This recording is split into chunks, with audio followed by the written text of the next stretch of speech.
Hello, and welcome back to the Whispers of Whimsy, where we take our time with stories, letting their words linger in the quiet spaces around us. In my previous video, I read the full story of the Cask of Amontillado aloud, and if you haven't seen it yet, I'd love for you to join me there.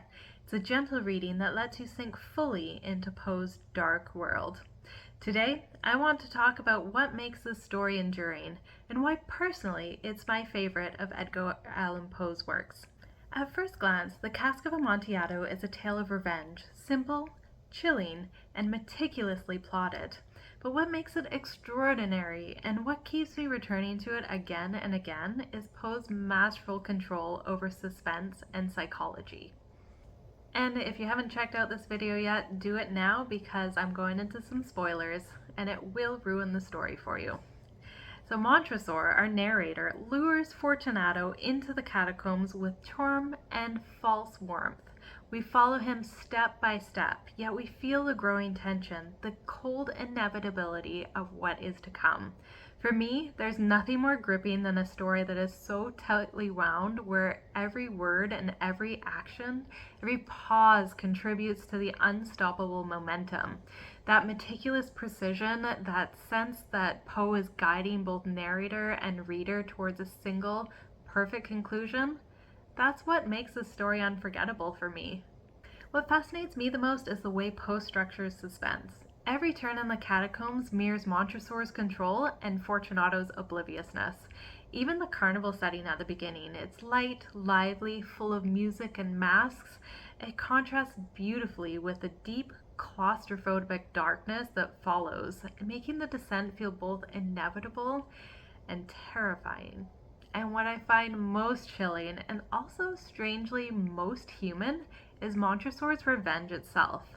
It's not epic or heroic or a big show. It's small, quiet, and meticulously measured. And yet, he blows it up to the extreme. We can all recognize that feeling. Someone slights us, perhaps even without intending to, and our minds dwell on it, turning every tiny grievance into imagined injustices. Edgar Allan Poe shows that this seed of resentment left unchecked can grow into something monstrous.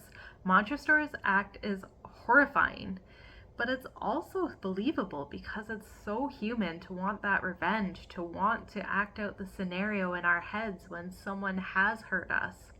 And there's this timelessness about the themes Poe explores here: pride, deception, and the consequences of obsession.